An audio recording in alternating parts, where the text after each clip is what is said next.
I moved into this neighborhood for peace. After 2 decades in law enforcement, all I wanted was quiet mornings, clean lawns, and a backyard pool I could actually enjoy. So I bought a fixer-upper at the end of a gated cul-de-sac and got to work turning it into my sanctuary. Permit in hand, I installed a high-end in-ground pool, saltwater, LED lights, even a heated spa corner. Fully legal. Fully mine. That was the plan. I didn't account for Karen Whitmore. Karen was the HOA president. You know the type, clipboard always in hand, power walking in neon leggings like she's hunting for violations. First day I met her, she told me my trash bins were half an inch past the sidewalk line. Half an inch. I should have known that was foreshadowing. A week after the pool was finished, I was out back, glass of sweet tea in one hand, ribs slow smoking on the grill. I'd just settled into my lounger when a splash broke the peace. Karen's son, a kid I'd never met, had cannonballed into my pool. I blinked, trying to process if I was hallucinating. Nope. Wet footprints on the deck, floaties on the water, and more kids climbing the fence like it was recess. I got up, walked over, and said calm, polite, "Hey, this is private property." One of the kids pointed toward the street. "Our mom said this is the new neighborhood pool." Now I'm not a man prone to outbursts. Years on the force taught me restraint. But the audacity of this woman, sending her children onto my property, into my pool, without so much as knocking? That hit a nerve. I walked them to the gate, told them to dry off and head home. No yelling. No threats. Just firm boundaries. 5 minutes later, Karen herself showed up at my fence. She had that HOA president's smile, tight and polished, like a bad car commercial. "Hi there," she said. "We didn't know you'd be home. The kids love the pool, by the way." I kept my voice even. "That's because it's mine." She laughed like I'd made a joke. "Right, but you know the HOA declared this space communal years ago. You're just the first one to actually build something useful back here." I shook my head. "Ma'am, this is my yard. I bought this lot. I filed the permits. I paid for the pool. It's not communal. It's not shared. And no one has permission to enter." Her expression stiffened. "I'm going to have to check that with the board." "You do that," I said. "In the meantime, keep your kids off my property." That should have ended it. Should have. The next morning, I found 3 laminated flyers posted around the neighborhood. Same font the HOA used for garage sale reminders. Headline read, "Pool access hours begin Monday." It listed my address. My backyard. My pool. She even included towel rules and floaty restrictions. I stood there, flyer in hand, coffee going cold, wondering if I was being pranked. I emailed her, forwarding the property deed and permit approvals, and got an automated reply thanking me for my feedback. A few hours later, 2 more neighborhood kids tried to let themselves into my backyard. This time, I locked the gate. That afternoon, Karen came back. This time she brought her husband, quiet guy, looked like he'd rather be anywhere else, and tried the friendly routine again. "The neighborhood's so excited," she said. "It's just been forever since we had a pool, and it's such a great addition to the community." I opened the gate just long enough to hand her a printed copy of the parcel map. "This entire area is private property," I said. "Trespassing again will result in legal action." She rolled her eyes. "You know, this kind of attitude doesn't build community spirit." "No, but it does build peace and quiet," I replied, and shut the gate. Next morning, there was a sign staked in my front yard. "Pool access for residents, see HOA for times." At that point, I installed cameras. She wanted a fight. I wasn't giving her one. I wasn't even mad. I'd seen worse: gang leaders, meth heads, real criminals. Karen was just bored and entitled. But she underestimated one thing: I play the long game. Always have. By the end of that week, she escalated again. This time, she emailed a supposed HOA addendum, claiming my pool had been grandfathered into community use. due to proximity to the Greenbelt. She CC'd the board and the neighborhood Google group. She was trying to rewrite history and zoning law in a Gmail thread. I replied once, with 3 PDFs attached: property title, construction permit, and a legal summary from the city zoning office. No commentary. Just the facts. I posted a new sign on my gate that evening. Private property. Trespassers will be belly flopped. I figured the passive-aggressive humor might land. It didn't. That weekend I caught her husband trying to unlatch the gate again, presumably to let the kids get a quick swim before dark. I said nothing. Just walked up, locked eyes, and shook my head. He mumbled something about misunderstanding and walked off like a scolded teen. The next day, I came home to Karen pacing in front of my house, phone in hand, kids in tow. She made eye contact, then turned dramatically and said into the phone, "Yes, 911? I'd like to report a man threatening my children. He's refusing to let us into the community pool and locking them out. Yes, we're at address. Please send someone immediately." She looked me dead in the eye while saying it. I smiled. Because what she didn't know, what she couldn't have guessed in her little HOA fantasy world, was that the call she just made? It was about to land on my desk. I'm the chief of police. And now? Now it was personal. The moment the dispatch came through, I was sitting at my desk reviewing a report about a stolen golf cart from a retirement community 2 blocks over. I glanced at the screen. Caller claimed a man was barricading a public pool, being hostile toward minors, and refusing community access. Address matched mine. Caller's name? Karen Whitmore.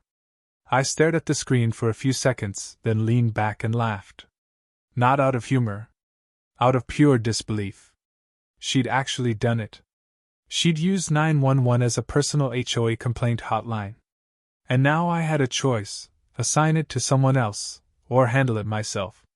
I chose myself. I called in a patrol unit for optics. They were familiar with Karen already. She once reported a neighbor's wind chimes as noise pollution. I told them I'd be on site, to bring body cams, and maybe popcorn. They were already laughing before I hung up. When I pulled into the neighborhood, I didn't use sirens. Just lights. Just enough to draw a crowd.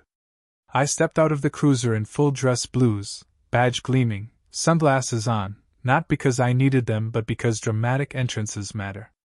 Karen was already mid-performance.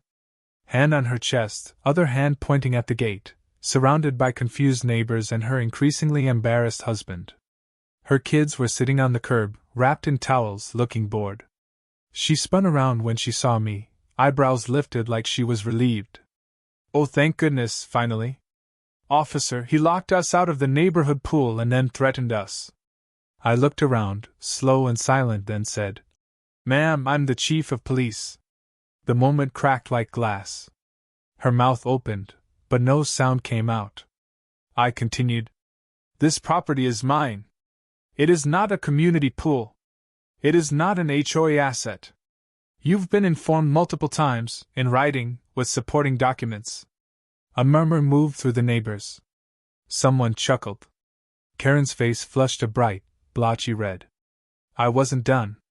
"Your husband attempted to unlatch my gate after hours. Your children were instructed to leave multiple times. And now you've made a false emergency report to 911. That's a felony.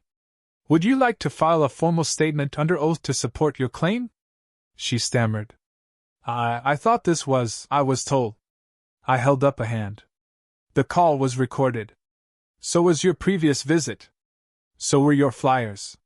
So was your email to the HOA attempting to forge community access bylaws. It's all on record." She looked at her husband, who immediately took 2 steps backward and pretended to examine his shoes. My patrol unit arrived just in time to witness her unraveling. I could have written her up. Technically, I should have.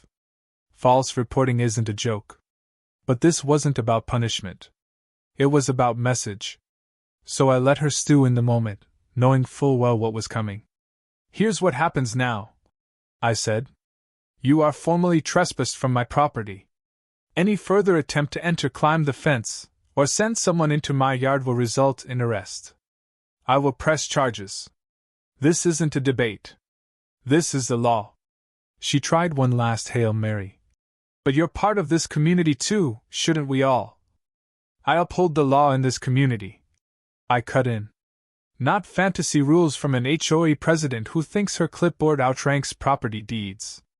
She blinked rapidly like she might cry, but no tears came. Her husband finally spoke, voice low. "We'll leave now." She opened her mouth again, but I looked at her once, just once, and she froze. They turned and walked back down the street in silence. The neighbors scattered, some giving me nods, others smirking like this was better than cable. One older guy clapped quietly. I stayed long enough to document the incident, file the bodycam footage, and make sure Karen didn't try anything clever on the way home. Then I went back inside and poured myself another glass of tea. That should have been the end of it. But Karen, being Karen, couldn't leave well enough alone. That night, I got an email from the HOA board's general inbox. It was a formal notice accusing me of conduct unbecoming of a homeowner, and citing a fabricated rule about exclusionary practices regarding neighborhood amenities. Attached was a scanned PDF with her signature, the HOA's letterhead, and something that looked like a legal paragraph but read like a toddler's crayon drawing of law. I didn't reply.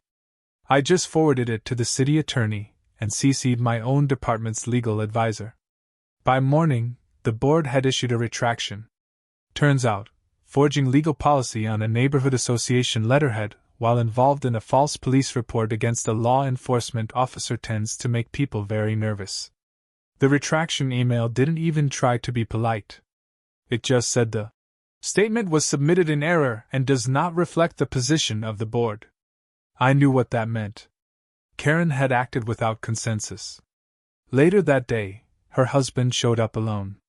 He stood at the edge of my driveway, hands in his pockets, not making eye contact. "She gets carried away," he said, like he was apologizing for a puppy chewing up shoes. I didn't answer. He continued, "We'll stay out of your way. Just thanks for not pressing charges." I let him sweat in silence for a few seconds, then nodded once. "Good talk," he muttered, turning away. After that, things went quiet. Karen disappeared from view. No more flyers. No more emails. Her clipboard sightings dropped to zero. For the first time since moving in, I was able to enjoy my pool without feeling like a sitcom character under siege. But I wasn't done. Not yet. Because while Karen had overplayed her hand, I had one more move to make. One final message. A message she'd see every single day, from her kitchen window, for the rest of the summer. 3 days later, the hardware store delivered the materials. I'd already pulled the permits, marked the boundary lines, and scheduled the build. By noon, the crew arrived, and over the course of 2 days, an 8-foot-tall privacy fence went up around the perimeter of my backyard. Cedar, sealed, reinforced, and lined with security spikes on top, not overkill, just clear boundaries. But I wasn't building it just for privacy. I was building it for the banner. The morning after the final nail was in, I walked out with a black canvas tarp, 20 feet wide, printed in bold white lettering. "Private pool, 100% Karen-free zone." I secured it to the fence facing the street, directly across from Karen's house. It was petty, deliberate, legal, and deeply satisfying. Karen didn't come outside for 2 full days. But I saw her peek from behind her curtains. I saw the twitch in the blinds when neighbors walked by and snapped photos. And I saw the moment she realized that, for once, she wasn't feared, she was laughed at. The neighborhood began to shift. People who had avoided eye contact before now waved when I passed. One family dropped off cupcakes with a note that said, "Thanks for taking one for the team." Another neighbor handed me a 6-pack of beer and said, "Never seen anyone shut her down like that." HOA board members began emailing me individually, distancing themselves from Karen's overreach. No apologies. Just polite retreats. Cowards, but at least they were quiet now. The board held an emergency vote within a week. Apparently, her husband called it. He cited inappropriate use of authority, misrepresentation of board consensus, and unauthorized legal action. It passed unanimously. Karen was removed as president. She stayed on as a regular member, but her power was gone. She didn't even show up to the next meeting. I watched her spiral from a distance. No clipboard. No morning patrols.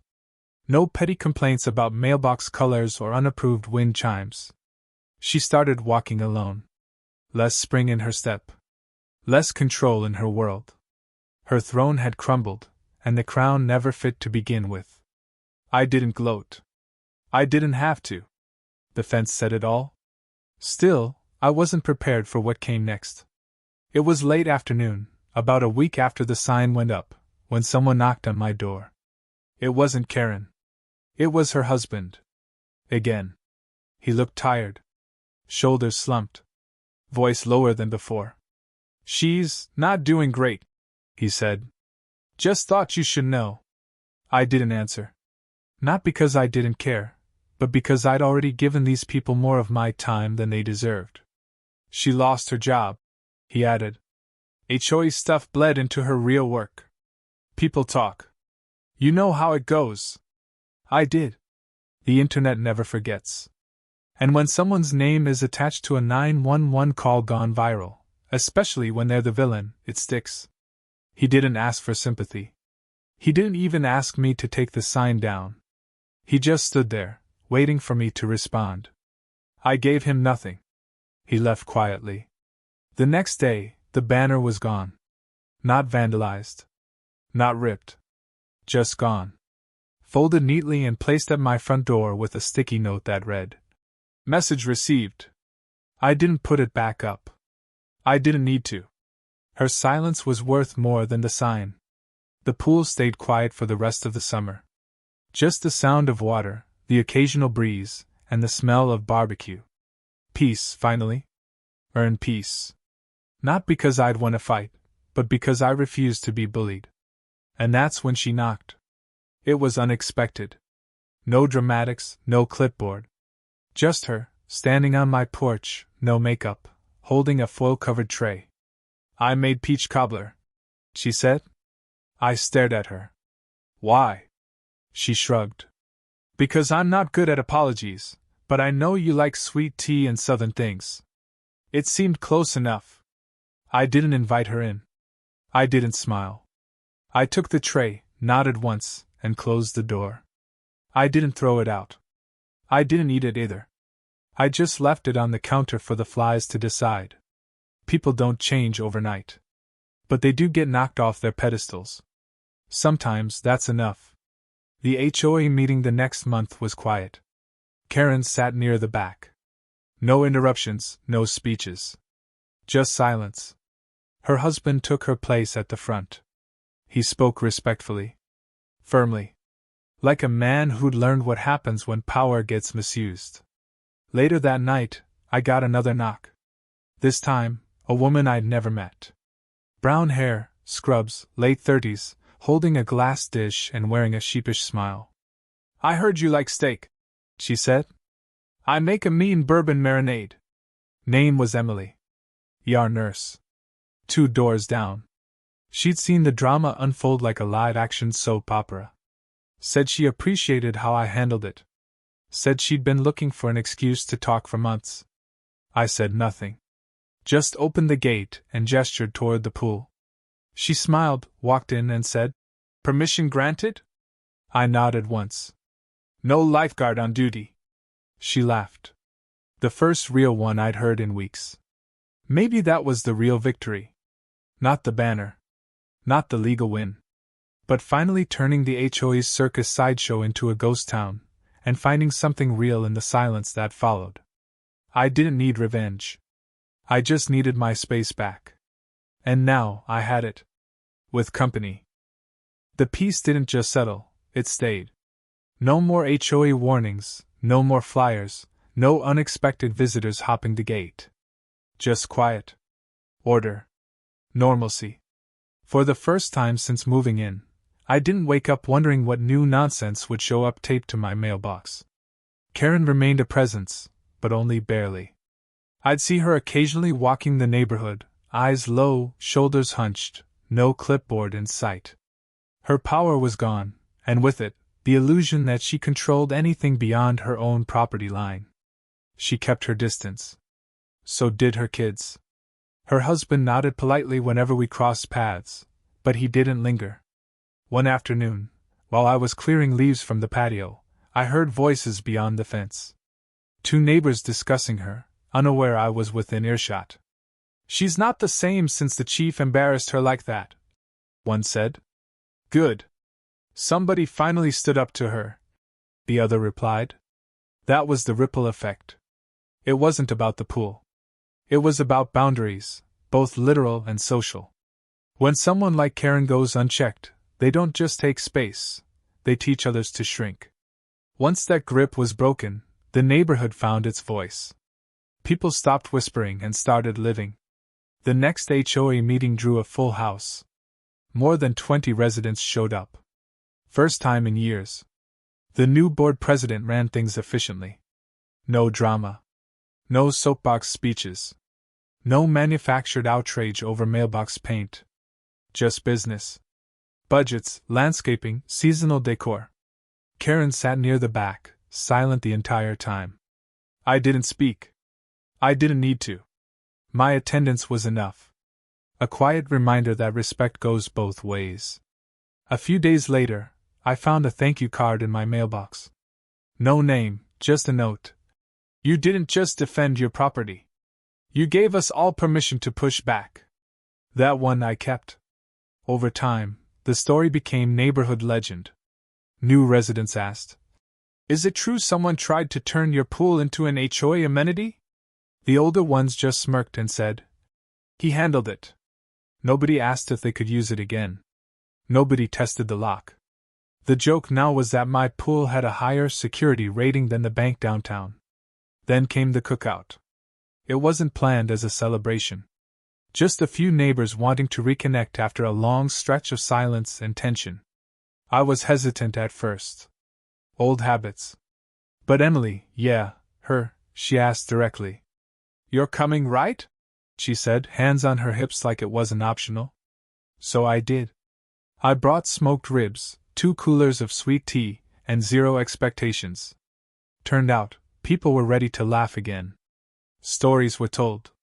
Jokes were made. A few HOA horror tales got retold with theatrical flair. And through it all, Karen remained inside her house. Curtains drawn. No sudden appearances. No urgent objections to grill smoke or music volume. That night, Emily lingered. Helped me clean up. We talked.